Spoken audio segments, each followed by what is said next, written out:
This episode is brought to you by Indeed. Stop waiting around for the perfect candidate. Instead, use Indeed sponsored jobs to find the right people with the right skills fast. It's a simple way to make sure your listing is the first candidates see. According to Indeed data, sponsored jobs have 4 times more applicants than non-sponsored jobs. So go build your dream team today with Indeed. Get a $75 sponsored job credit at Indeed.com/podcast. Terms and conditions apply.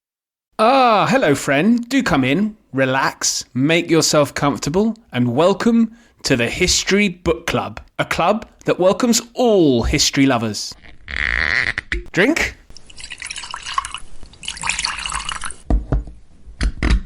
Now, shall we begin?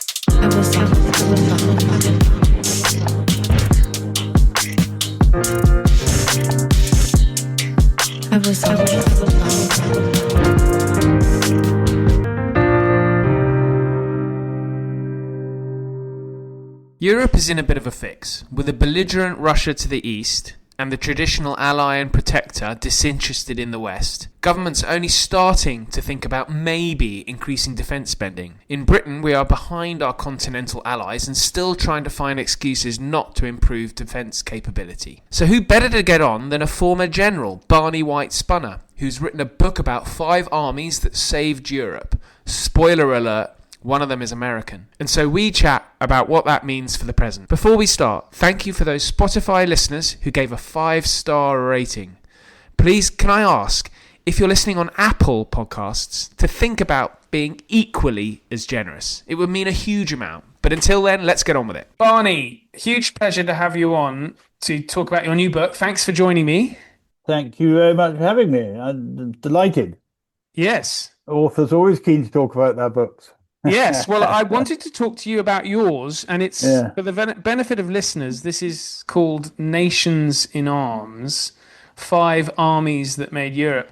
And I wanted to talk to you about this because I'm not sure how many listeners are concerned or maybe concerned is too strong a word. I don't think it should be. But where we are, particularly in this country and across Europe itself, with the state of play today, with increasingly dangerous world that we live in, and so that's why I was keen to get to grips with your book, which looks at the past and I think it really does help me and will help any listener who buys the book to understand where we are today. So I wanted to start by asking you, here in Europe, I mean, you've looked at 5 armies that go all the way back to Constantine the Great and the Roman Empire. And then most recently, I think is the US Army in the Second World War. Yeah. So that's a huge period of history stretch. Mm. And if I feel like certainly here in Europe and in Britain as well, that the military is so detached because we've had sort of relative peace apart from engagements, which of course you have experience in, that can we get back to the stage where, you know, these 5 armies that you look at, where the military was such a key part of society, which I think it's been struggle to say that today. Yeah, totally. So the reason, actually, I just wanted to call the book 5 Armies, but the Bloomsbury told me that would be that clash with Tolkien, so we had to call it Nations in Arms. So I mean, my contention is that we face a very difficult world. Sadly, in the last century, more people lost their lives through conflict than at any other time that we know of in history. And the way that this century has started, it doesn't look too promising either. But my contention is that nations, governments, regimes, empires have faced similar situations before. And why I wanted to write the book was to see how they'd reacted, because I don't think we necessarily react very well today. I think what we tend to do is sort of try and build on what's gone before. And if you look at these 5 armies, they are all they've all been created in response to either a crisis in terms of the American army, in terms of Scharnhorst for the Prussian army, in terms of Cromwell and the new model army, or in terms of if they hadn't been created, then in Europe, Constantine would have been unable to develop his dream for Europe. Mehmed would have been unable to bring the Ottoman regime to the to superhero position it occupied. So what they did was actually rethink through from basics what defense means. And that's what I think we've got to do today. And you say correctly, it is a very wide span of history. Yes.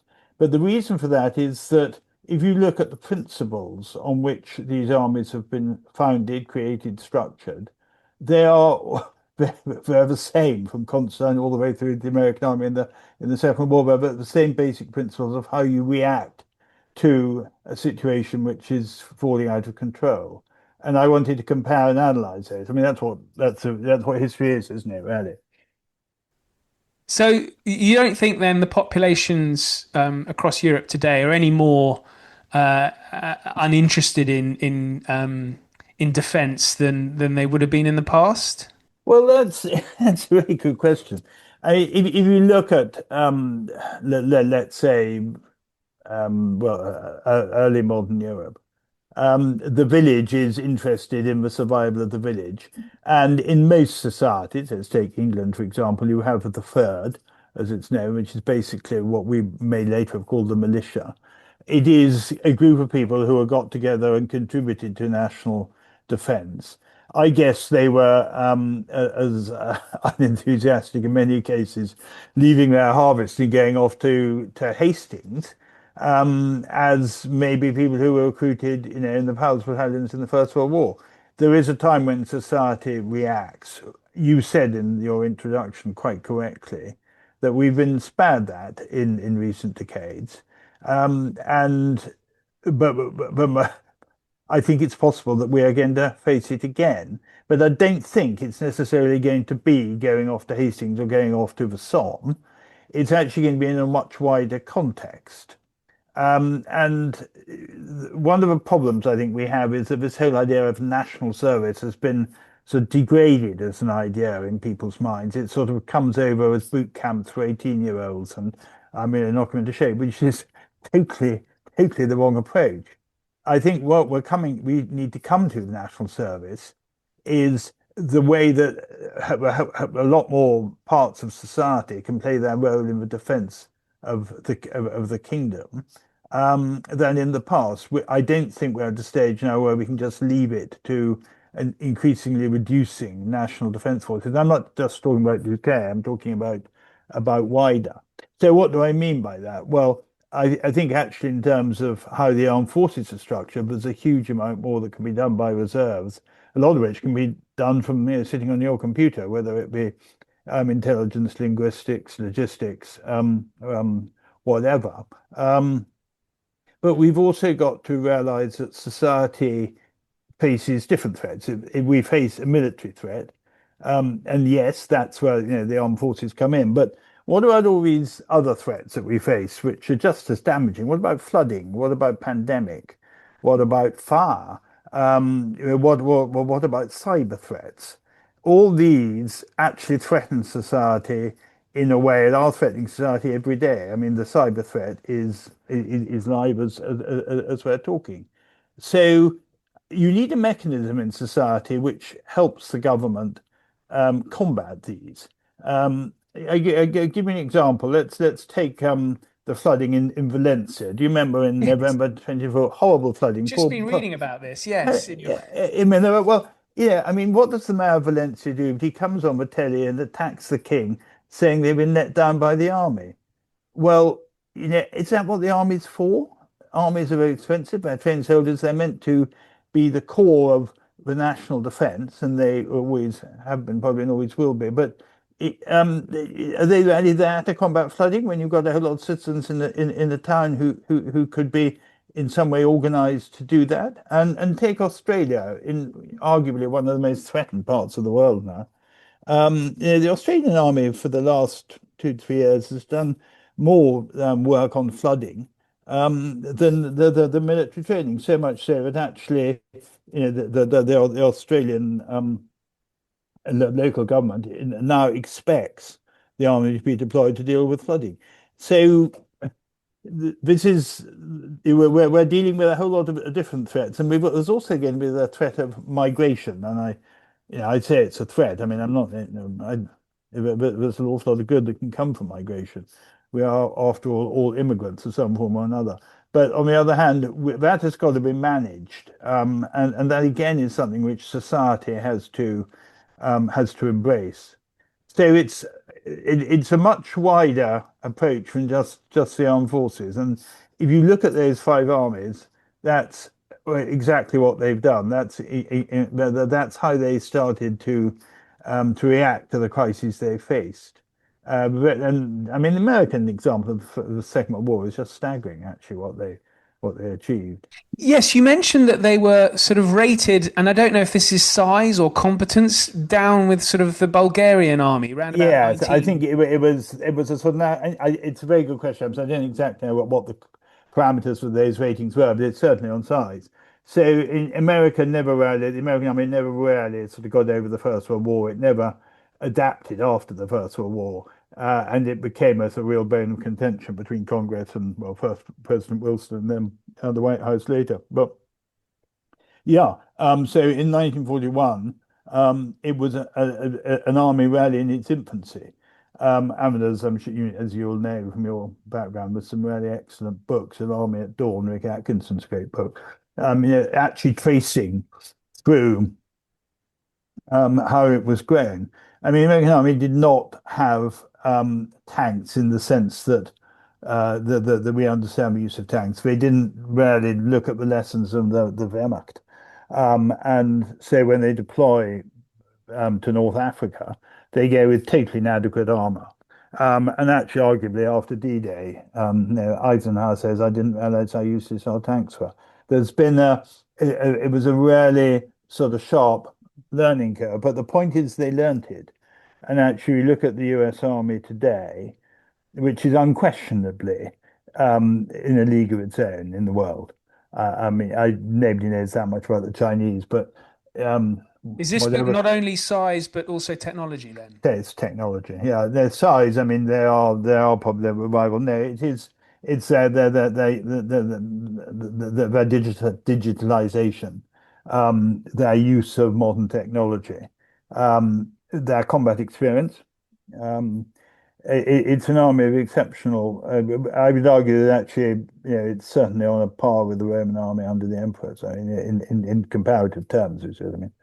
Um, so yeah, and I just think we need to look at those lessons. I mean, let's take one particular lesson from that American experience. Let's take industrial production. Let's take procurement, which is one of those sort of long-standing things that armies always get wrong, and arguably Europe has got particularly spectacularly badly wrong. And This the country, MOD the MOD would be is at the top of the pile of the being top of the performing pile bad. of incompetence on that. Yeah. Yes.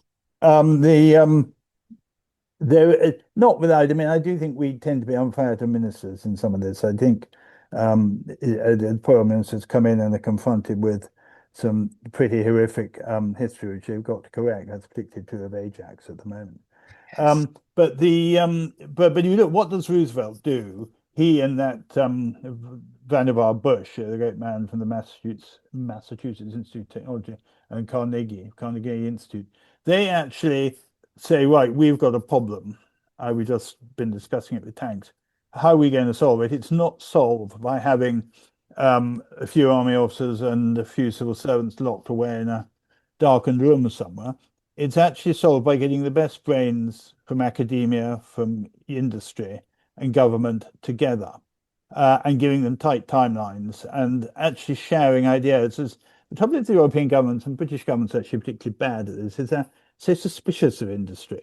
They're absolutely, and an idea people will sit in a darkened room in Bristol or London or somewhere and say we need this, and 2 years later they come up with some requirement which is probably A, by then out of date, B, certainly unaffordable, and C, it isn't necessarily something that industry is totally comfortable producing, and Ajax is a classic example of that. So that's what I'm trying to get at. I'm trying to get at the fact that none of these things are insuperable. None of these problems cannot be solved. You just need to get in the mindset that you've got to do things differently. You've got to rethink things through. Again, and look, I mean, Mehmed the Conqueror, I mean, that is a fascinating example of here is Mehmed who needs to have his forces under his control, not under control of the great sort of warrior landlords of Anatolia and Southeast Europe. So he creates a professional standing army, the Janissaries, hugely controversial. But he says, I want people who are going to be answerable to me. I will get a slave army that does what I want it to do. Now, I'm not suggesting for a moment that we start going for sort of slave armies in this country, but I mean that was the way Ottoman society worked. So ergo now, actually, when you want people to do these things, you need all these people we get generous government pensions. I mean, there's an awful lot of things they can do. People who on various other benefits. In return for that, surely you should be able to contribute to society. If you said to somebody in an English town now, we want you to join the territorial army, they'd probably go, oh God, you must be mad.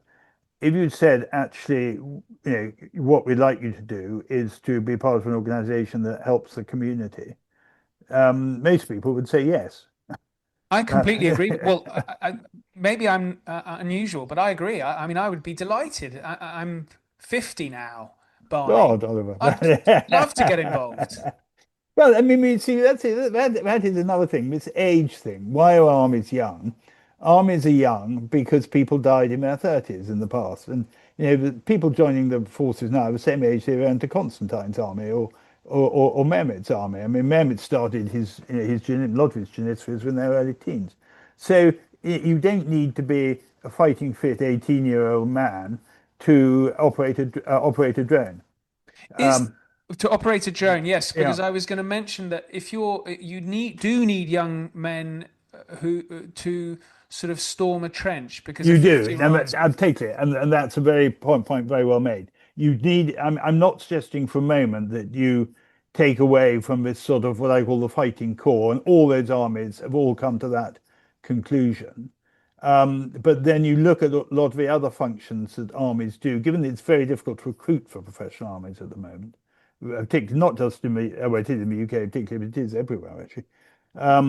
So therefore, what are the tasks which don't need to be done by fighting for 18-year-olds? Look at Scharnhorst's reformation of the Prussian army, and that sort of three-tier system. And if you're going to take any system as a structure for an army, I would say that what Scharnhorst, Clausewitz, Gneisenau actually came up with in 1806 or in 1806 and 1812 is probably the ultimate. It is a sort of three-tier system whereby you have, exactly as you just correctly said, you've got those who are able to storm a trench. And by the way, they reformed the way that trenches were stormed by the Prussian army from Frederick the Great, sort of ridiculous, not Frederick the Great, but I mean the generals who had not moved on from Frederick the Great's model. Then you had an active still second echelon element who would be mobilized and were mobilized, for example, for Waterloo, which is arguably the second. I mean, the campaigns against Napoleon in 1813 to 14, arguably probably the first sort of test of Scharnhorst's army. But then the Waterloo campaign was very much the second. But then the third tier of Scharnhorst's system was basically the whole of society.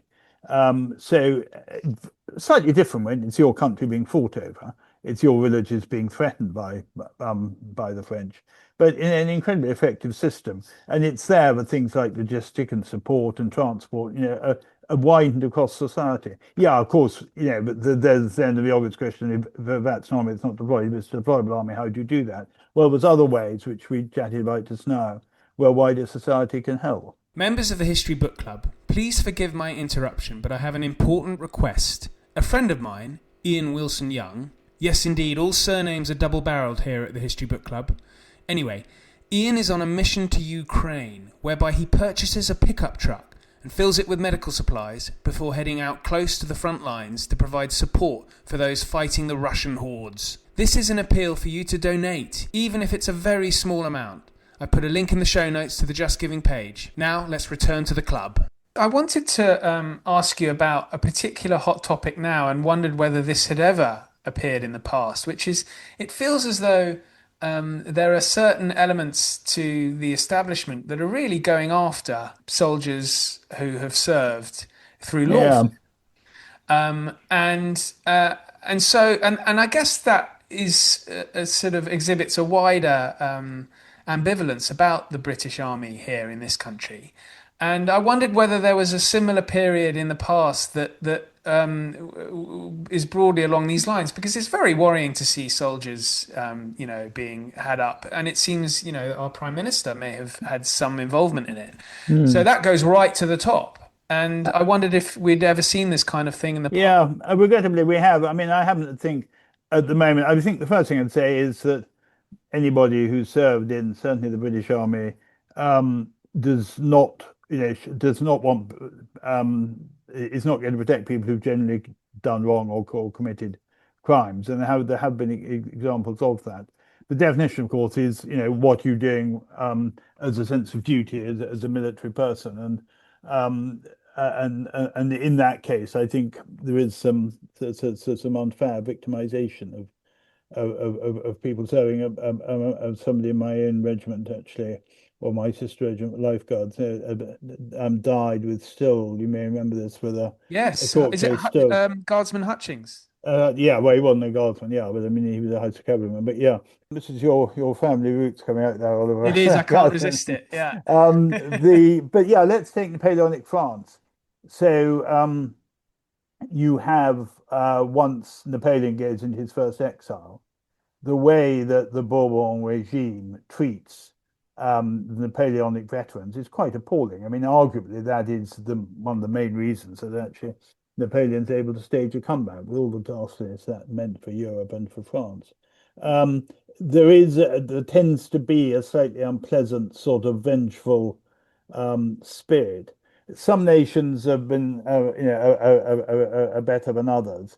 A lot of it is slightly part of what I would call this sort of post-1945 attitude that you don't really need armies anymore, and that you don't really need fighting. And therefore, anybody who's sort of been part of that, we're not really going to sort of give them the protection laws, because you've got a generation running things who haven't been subject to the pressures. Until you've actually been subject to the pressures of being deployed on an operation, it's very, very difficult for anybody to form a proper, particularly for a court, to form a view as to what people have gone through. So yeah, now there have been examples, but I think one of the trends which I identified, remember I said at the beginning, I identified the same trends through these five armies. One of those is the way that armies and government interact, and the way that a nation respects its military. And it's actually, I mean, leading on from that question, there is this very interesting idea as, does an army have a status? Does an army have a position which is outside the state it serves? And the vast majority of people listening to this will say no, and they'll be correct. The army's job is to serve its political masters. The army's job there is to serve the state who it represents. But let's just, when I was writing it, I was actually writing the introductory chapter when two things happened. First of all, there was the instance in Bangladesh, which led to the expulsion of Sheikh Hasina, and there was at the same time the elections in Venezuela. One army gets rid of a head of state in Bangladesh. One army supports him in Venezuela. Who was right? And actually, Western liberal opinion would say, well, of course, actually, they were absolutely right in Bangladesh. Were they? Should an army take its own line and get rid of it? And that's actually one of the reasons that I've included the New Model Army in the Cromwell chapter, because that is an extreme example of how the army went far too far and very nearly came unstitched.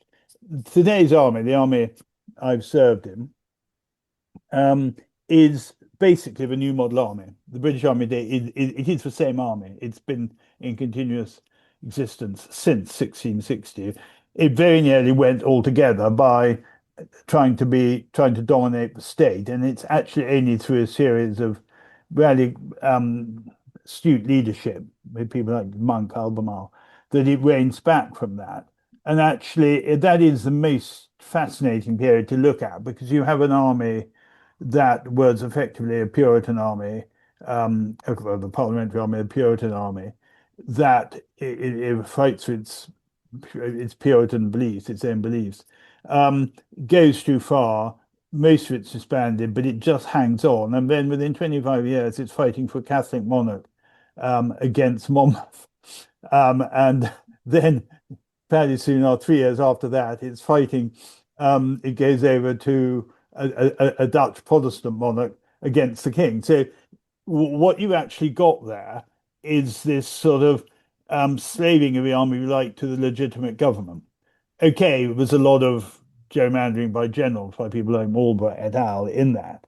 But to me, that is a really important example of how the state and the army interact. Now, with Constantine and Mehmed, it's different, because the state and them, they are the state.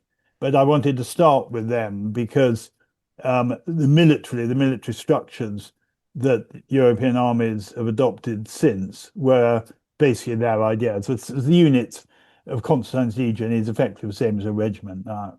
The way that Mehmed organized his household, military households, very similar to. I have to dare tell you this. I mean, the Brigade of Guards is very much based on the Ottoman model, and Really? yeah, I'll probably be shot for saying that, but it's true. Except not slave soldiers, but I mean that the absolute control and the way it was split between household cavalry and foot guards. But so yeah, I mean it's an immensely difficult question. And sorry, I've gone on beyond your No, original no. question, I wanted to ask actually, oh, because you mentioned, okay, is that the last time then with the protectorate, the last time you had a kind of overstepping of the line by the generals? I mean, I guess I'm thinking the next closest thing, the Curragh mutiny or the Curragh yeah, incident is the a current incident, yeah, yeah, incidents. incident. And Yeah. It's yourself, like Barney, you a never attempted limited. to overthrow the government when you and your fellow generals in I didn't think we came very near to that. It's well like I love it, the currents. It's like Putin calling it a limited military operation, isn't it? No, I don't think that was not a serious.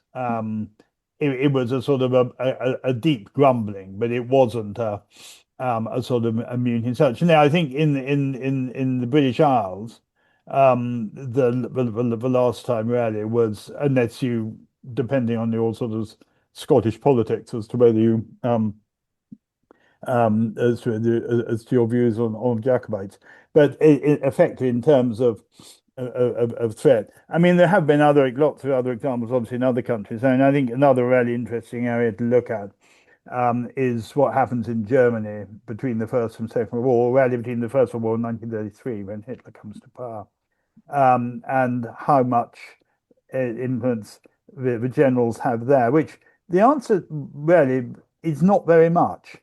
It's actually it is a democratic system which the army obeys, which always I think slightly surprises people, because in the early days and the revolts and actually it's the army, it's the Freikorps, the sort of survivors of the First War who impose their will, but actually quite quickly Germany then becomes democratic in that period. And it's not until you actually get the Nazis who then sort of hijack the army to their own.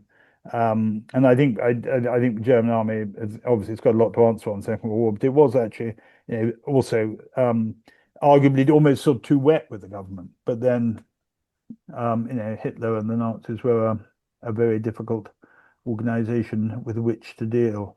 So, but no, I don't think I don't think armies I don't think armies have. And sticking with the German army, actually, that model that Scharnhorst developed started to go wrong in the 1860s and 70s, early the 1860s with Bismarck. Um, So and even it didn't affect the Franco-Prussian War at all, then, well, I mean, yeah, it was the which was a huge basis of it. success for the Huge for the Prussians. success. I mean, and um, but that is a lot of the reforms that Scharnhorst introduced were beginning to be wheedled out, such as social background of officers, training, etc. Um, but they were masked really, and the German army that actually goes in the First World War is a hugely effective army. It is Scharnhorst's army, but it gets what it's lost is that sort of responsibility to society, which once you were being occupied by the French was something was obviously uppermost in their minds.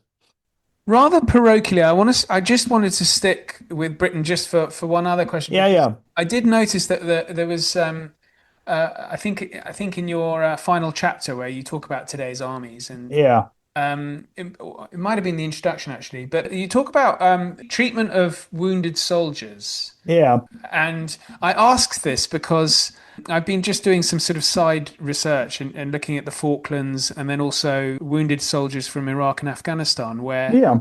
the treatment of soldiers was. I mean, actually, the treatment of soldiers after the Falklands is come under for a lot of criticism, I think, Yes, and yeah, that would have been under military hospitals, presumably. yes, yeah, So, but then there's a similar, but the decision is made to go with the National Health Service for yeah. medical care, and that's been criticised as well. And I know I get the sense you're sort of quite positive about I'm the. very positive. I was actually part of that decision. And the reason for it is really is how specialist health has become. So when we were operating military hospitals when I joined the army, I don't know, let's say there were 5 or 6 surgical disciplines. There's now something like 150.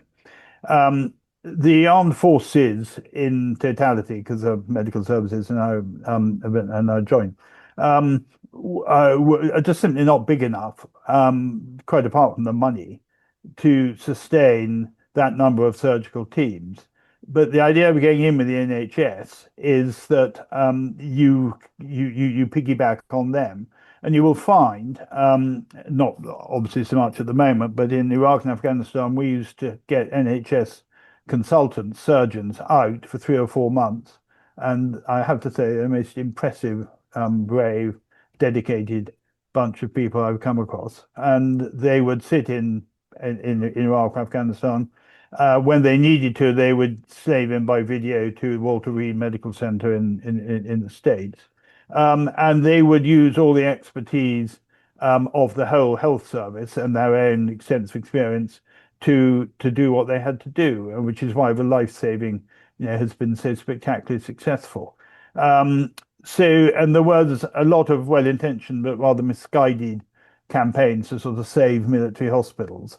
Actually, if you go or you went then to the Queen Elizabeth Military Hospital in Birmingham, I mean, there were separate wards, and there were nursing arrangements were sort of slaved to the military. But actually, what you were doing was opening up all this amount of treatment, which the armed forces couldn't possibly afford. I mean, you won't keep a neurosurgeon if you can see one patient a month. And obviously his professional expertise deteriorates, if he doesn't see lots of patients. So you just see, I mean, how busy NHS consultants are now with just how much continual experience they're getting day in, day out. So funnily enough, actually, the medical services is a really good example. Actually, I'm really pleased you brought it up of how reserves work. So that's sort of that's exactly what I was talking about at the beginning. You make a wide use of society, and it's one of the bits of the British Army, actual British forces, that works really well. Yes, is there a requirement for personnel, wounded soldiers, to be placed in a ward with members of the public? Is that a kind of distinction that perhaps, I mean, I've seen criticism where soldiers want to be, some soldiers have said that they want to be in a ward with other soldiers and don't Yeah. want to be in with civilians. But is that a way that if they are mixed in with civilians, that's a way for, the point you make, that it's a way of breaching the divide between civilian I life? mean, yeah, it's possibly. I mean, I think my experience of this, and again, our experience is beginning to wane a bit because we are mercifully we haven't got a lot of wounded soldiers coming out from operations, which we did a few years ago. Most of them preferred to be in the military ward, and I used to go quite regularly, and I was army commander up, or divisional commander to go and visit people, and the people actually were happier there, and they could talk together, and That it's sounds easier for their completely to families make in sense. the Yeah. end. I think the odd person. The other thing we just got to bear in mind of this is that wards are specialists as well, and actually a hospital's got to concentrate its specialist nurses. Sometimes it is necessary to put a soldier on a ward where he isn't with other soldiers because his medical condition requires that.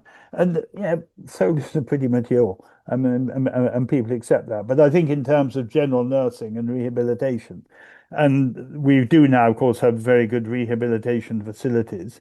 Both military, got Stamford Hall, and organizations like Help for Heroes did a fantastic job. And so that again is when you get to that stage, when you're almost a more difficult stage because your priority um, is to get better. But once you're sort of better and you're into that healing time, then that's fully when you need to be with colleagues as much, almost more so than in the early days.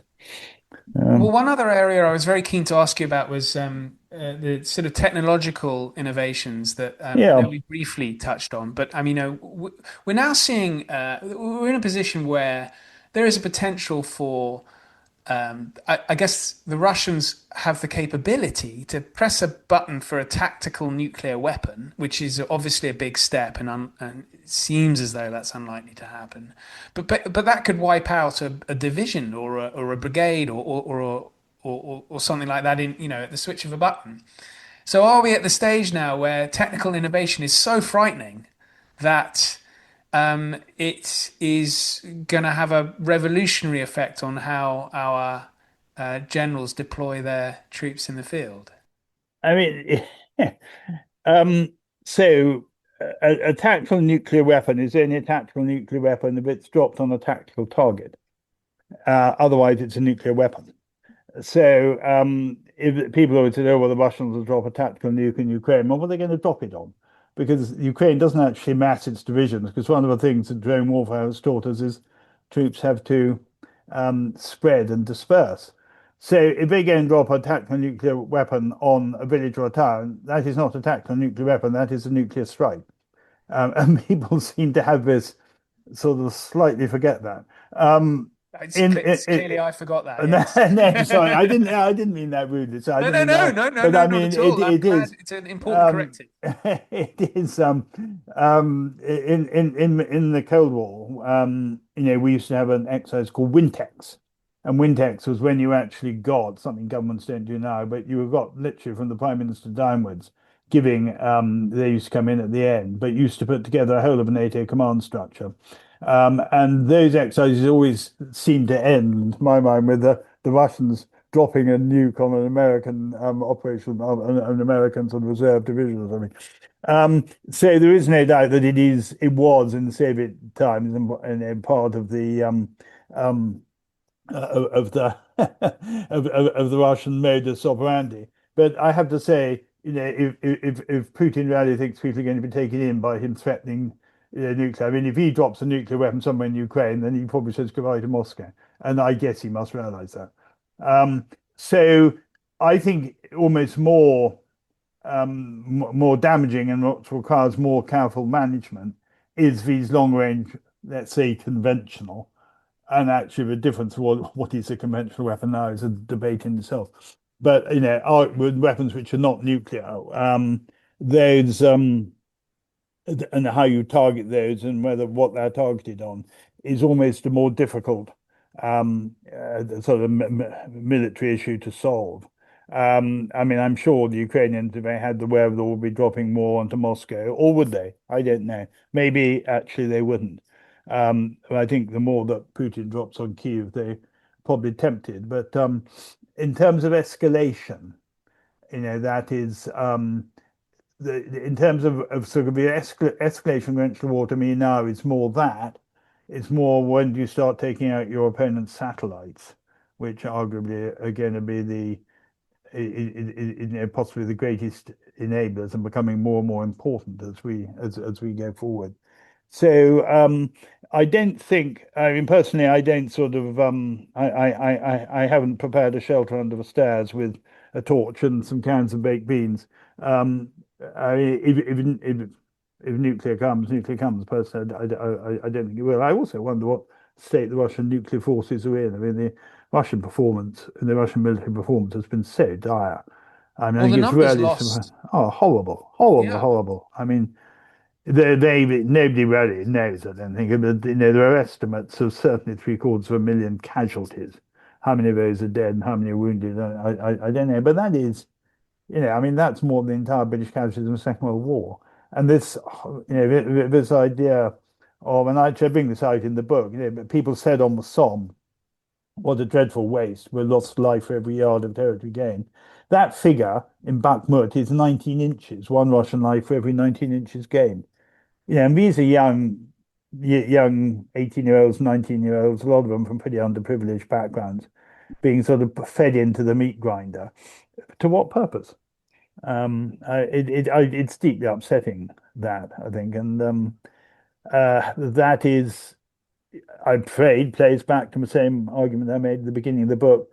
Human nature hasn't changed. Warfare is with us. Armies are inevitable. It'd be lovely.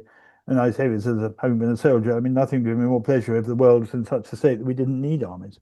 We'd always need defense, obviously, against things like flooding and that, but that's not military specifically. But humans are as advanced as we've ever been. In the last century, um, I think I put the figure in the book, and I haven't actually got it. I have actually got it in front of me. 187 million people lost their lives due to conflict. That's 10% of the world's population before the First World War. And so we just have to, do we accept it? Well, we've got to live with it. I mean, it's us. We are human beings who do this. And part of the reason I wanted to write the book is actually all we can do to prevent it, all societies can do to defend them, to protect themselves. I mean, that is what society needs to do. It needs to feed itself, protect itself, et al. And we need to actually now, I think, rethink how that happens. I probably talk too much. No, I was just thinking because I was looking at a photograph in the book where the plate shows the Sherman tank, Yeah, and then beneath we see the Panther and the Tiger. These yeah. very effective and expensive, Mm. both financially and also in Mm. materiel. Whereas the Sherman, it seems almost it's just sort of churn them out relatively inexpensively. And I wonder if that's the equivalent of a kind of drone you see now today, where Yeah, yeah. No, I you mean can just it's a fire these very things off and yeah. destroy, you know, Um, and the MOD's doing its best to spend vast amounts of money on pieces of kit that look like a drone could take them out in 5 minutes. well, yes and no. I mean, the armies have got to work out how they how they use and deal with drones, but an army's also got to move. So there's no point, having two armies that sort of locked in fixed positions and saying, "Oh, we can't do anything because we have drone warfare." You've got to find a way through the drone phase. Otherwise, what's the point? There's no point invading Ukraine and then saying, "Oh, we can't let you go into Ukraine because every time we move, we get taken out by drones." I mean, you've got to find a way, and the ways will be found around that. But yeah, I mean, the Sherman, the production of the Sherman, the mass production, that's one of the great geniuses of Roosevelt and Bush and Marshall, is that they realized that actually the US industry would outstrip German production. And again, one other figure I put in the book, and I can't remember the exact figure, but it's something like by the end of the war, the Germans had 452 different types of aircraft or something like that. Whereas, what does America do? It concentrates on the Sherman tank. You know, they a Liberty ship. It concentrates on a few type of very effective aircraft. And the AK Sherman is not the match in any way for a Tiger or a Panther, but actually 10 Shermans is more than a match for one, if you see what I mean. Yes. This has been great, Barney. And so the book's been out for a little bit.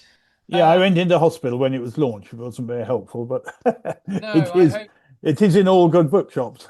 It is indeed. Nations in Arms, 5 armies that made Europe. So listeners, links are in the show notes. But Barney, this has been really very interesting to listen to your thoughts on where we are today and how we can learn from the past. So thank you.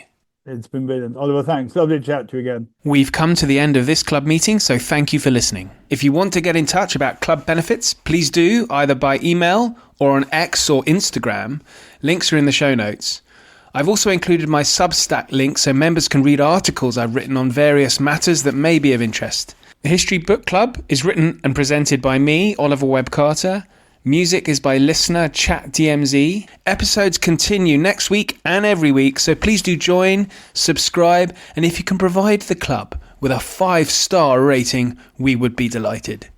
In the meantime, I thank you again, and now I have to usher members out into the real world. Until next time.